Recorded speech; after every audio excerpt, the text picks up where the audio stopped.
Bharatiya Janata party की प्रवक्ता नुपुर शर्मा की गिरफ्तारी को लेकर जिस तरह से देश भर में उबाल है और बरेली में इसे लेकर प्रदर्शन चल रहे हैं, कानपुर में बवाल हो चुका है। इसे देखते हुए बरेली से बड़ी खबर है, डीएम शिवाकांत द्विवेदी ने धारा 144 लागू कर दी है। आदाब, नमस्कार, मैं वसीम अख्तर और आप देख रहे हैं the leader Hindi. Bharatiya Janata party की नुपुर शर्मा ने जिस तरह से गुस्ताखाना बोले हैं, उसको लेकर तमाम मुसलमानों में गुस्से का माहौल है और उसमें आला हजरत के शहदाई भी उबले हुए हैं। मौलाना तौकीर रजा खान ने आने वाले जुमे को धरने का ऐलान किया है और इस्लामिया के मैदान में धरने पर बैठेंगे। उसकी तैयारी चल रही है और मस्जिदों से इस धरने को कामयाब बनाने का ऐलान हो रहा है। नुपुर शर्मा को गिरफ्तार किया जाना चाहिए, भारतीय जनता पार्टी को उसको बरतरफ करना चाहिए। जुमे को इंशाअल्लाह इस्लामिया इंटर कॉलेज में धरना दिया जाएगा। कोई कार्रवाई अगर हमारे सामने नहीं आई तो हम बड़ा आंदोलन छेड़ने के लिए बाध्य होंगे, मजबूर होंगे। नुपुर शर्मा ने इतने बड़े मंच पर बैठकर इतनी बड़ी बेईमानी की और इतने बड़े गुस्ताखी की है और उस तक आज तक कोई कार्रवाई नहीं हुई है, ये हमारे लिए चिंता का विषय है।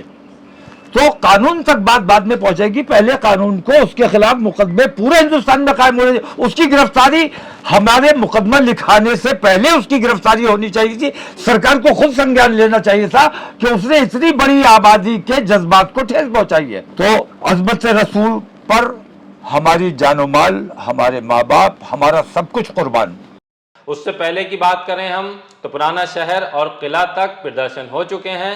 कलेक्ट्रेट पर भी मुसलमानों की भीड़ ने तीखे अंदाज में नारेबाजी की थी।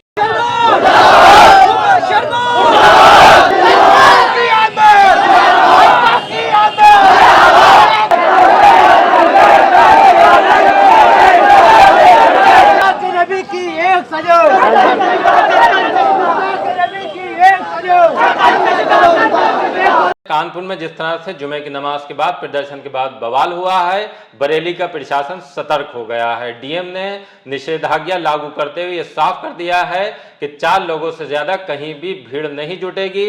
अगर जुटाई जाती है तो फिर कार्रवाई होगी। न सिर्फ भीड़ जुटाने के लिए मना किया गया है, बल्कि अगर कोई धार्मिक भावनाएं भड़काता है तो उसके खिलाफ भी मुकदमा दर्ज कर लिया जाएगा।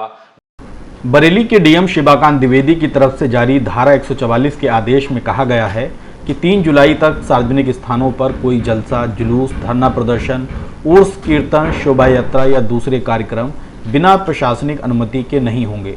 दूसरी बात, अनुमति के साथ जो कार्यक्रम होंगे भी उनमें किसी भी तरह के उकसावे या भड़काऊ बयानबाजी, दूसरों की भावनाओं को ठेस पहुँचाने वाली बातें नहीं बोली जाएंगी। कार्यक्रम में प्रशासन की सभी शर्तों का पालन करना होगा। इस दौरान कोई भी ऐसा लेख, भाषण, पर्चा, पोस्टर नहीं लगाया जाएगा जिससे जन समुदाय की भावनाएं आहत हों। ना ही महापुरुषों के विरुद्ध गलत बयानी होगी। अफवाह हरगिज नहीं फैलाएंगे, ना ही शस्त्र लेकर चलेंगे। डीएम के आदेश का पॉइंट 14 जिसमें कहा गया है कि कोई भी व्यक्ति धार्मिक उत्सव के अलावा अनायास यानी बेवजह किसी धार्मिक स्थल पर इकट्ठा नहीं होंगे, न ही उत्तेजित करने वाले घंटा, घड़ियाल, नारे लगाएंगे। इस दौरान कोई भी व्यक्ति इधर उधर जाकर लोगों को भड़काने और धार्मिक उन्माद फैलाने की कोशिश बिल्कुल नहीं करेगा। यानी प्रशासन ने स्पष्ट कर दिया है कि अगर कोई सिंगल व्यक्ति भी लोगों को बहकाने या उकसाने की हरकत करते पाया गया तो उसके विरुद्ध सख्त कार्रवाई की जाएगी। आदेश के 17 बिंदुओं में उन तमाम पहलुओं को प्रतिबंध के दायरे में रखा गया है जिससे किसी भी तरह से माहौल खराब करने की आशंका हो। डीएम की तरफ से ये निषेधाज्ञा कल शाम ही लागू हो गई थी और अब उसको बाकायदा सर्कुलेट कर दिया गया है। सभी एसडीएम को निषेधाज्ञा का पालन कराने के लिए कहा गया है। खास तौर से इसमें जो कार्यक्रम प्रभावित होंगे वो बरेली शहर में हैं। अगर हम बात करें ताजुश्शरिया मुफ्ती अख्तर रजा खां अजहरी मियाँ का 2 दिनी उर्स शुरू होने जा रहा है। उनके उर्स का आगाज परचम कुशाई से होगा। परचम कुशाई का ये जुलूस आजमनगर और शहर के दूसरे इलाकों से निकलने वाला है। माना जा रहा है कि इससे जुलूस में भी अड़चन आएगी। जहां तक मौलाना के धरने का सवाल है, अगर हम धारा 144 के आदेश को देखें तो उसमें साफ किया गया है कि बगैर इजाजत कोई भी धरना नहीं होगा। अभी तक की बात करें तो मौलाना की पार्टी आईएमसी ने धरने की परमिशन प्रशासन से नहीं ली है। जहां तक हमारी जानकारी है सूचना दे दी गई है या 1-2 दिन में दे दी जाएगी। लेकिन अब जिस तरह से धारा 144 लागू हुई है उससे देखते हुए मुझे नहीं लगता कि मौलाना के धरने को परमिशन मिलेगी। बहरहाल जिस तरह से बरेली में आला हजरत के शहदाई नुपुर शर्मा की गिरफ्तारी की मांग उठा रहे हैं, उस पर कार्रवाई के लिए अड़े हुए हैं। फिलहाल कार्रवाई नहीं हुई है और उनका गुस्सा भी ठंडा नहीं हुआ है। अब जिस तरह से प्रशासन ने 144 लगाकर धरना प्रदर्शन रोकने की तैयारी की है वो बड़ी खबर है और ये देखना होगा जो निषेधाज्ञा की शर्तें हैं उस पर कितना पालन हो पाएगा।